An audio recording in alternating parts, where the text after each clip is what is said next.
как младенцем, Божьей любовью нас научи гореть. Нам помоги нести Слово Божье и души во тьме согреть. Помни о нас, молись о нас. Praise the Lord, dear brothers and sisters, friends. Today, for the Divine Word missionaries working in the Ural region, that is in Russia and Belarus, it's a very special day. It's the feast day of two of our main patrons, Saints Cyril and Methodius. Today is a very special time and opportunity to thank the Lord for the gift of these two great saints, for their accompaniment during the years of our service in these countries, for their help and inspiration. And today we are asking in a very special way their intercession for our future work in these countries, and also asking their intercession for the Lord's blessings on all of you who are in one way or the other part of our mission in Ural region in Russia and Belarus. Coming back to today's gospel and today's readings, we see that after the deliverance of a person from the unclean spirit and numerous other miracles, including the healing of the mother-in-law of Simon, Jesus today is seen healing a leper.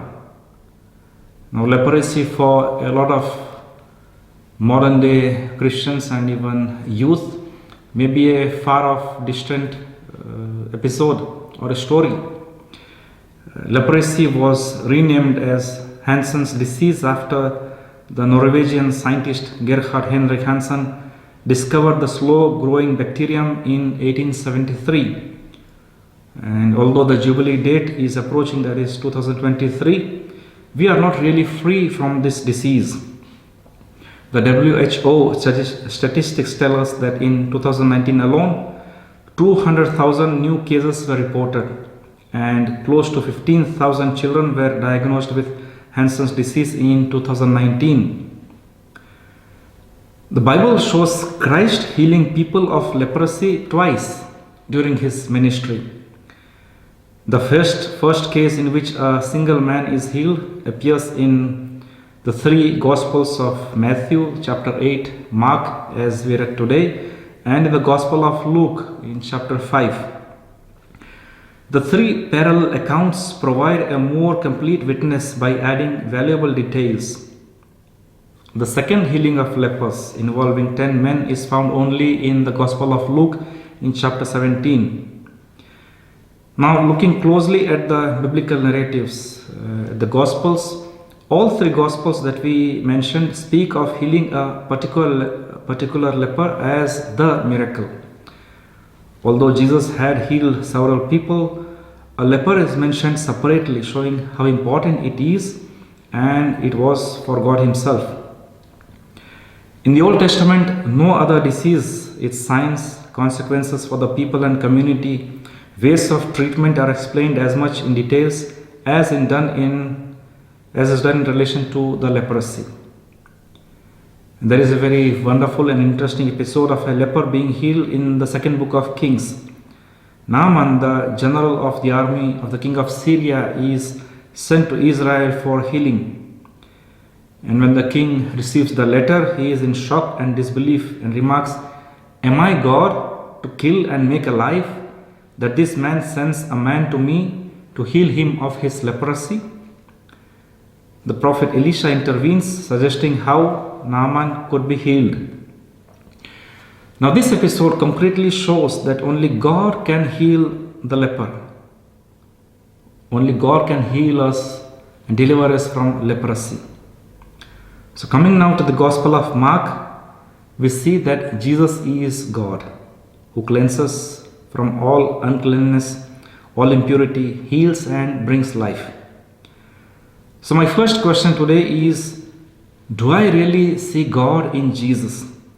Or am I just used to calling Jesus God and Savior and Master and Lord without really realizing the massiveness, the whole gravity of the great might of this person who is present to me?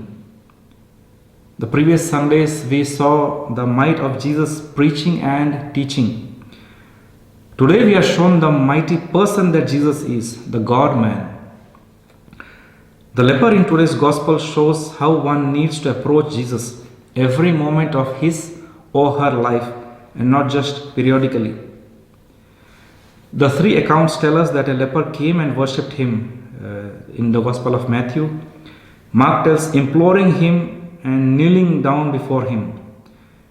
And Luke tells us he fell on his face and implored him. The verse that the leper came and implored shows his sincerity in seeking and pleading with Christ. It was not easy for him to approach Jesus as an unclean and isolated person. Well, he was not even considered a person. He was making a spectacle of himself.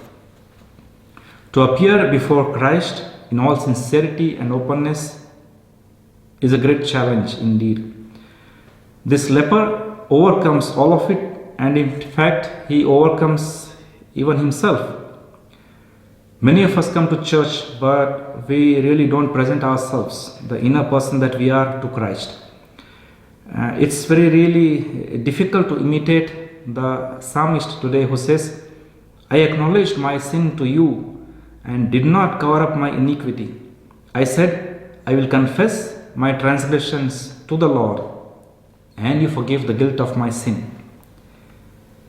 The image of the kneeling person, as is mentioned in the gospel, is one of the most beautiful images we have in the church art and even outside.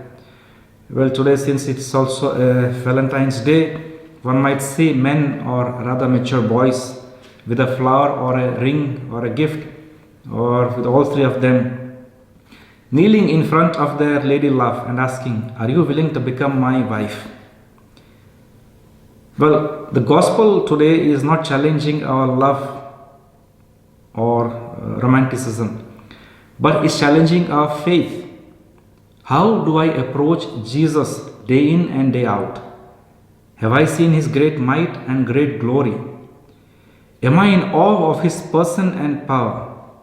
Do I, it's my inner person, come to Jesus with such deep faith that only he can heal if he wants? Do I come with such great hope that he will certainly cleanse me of every infirmity?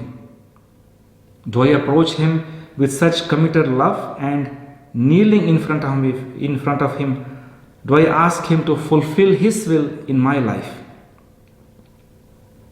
Dear brothers and sisters, let us confess today our deep faith with a great hope and profound love that Jesus Christ is Lord and God. Rejoice in the Lord and be glad, you righteous. Sing, all you who are upright in heart. Praise the Lord.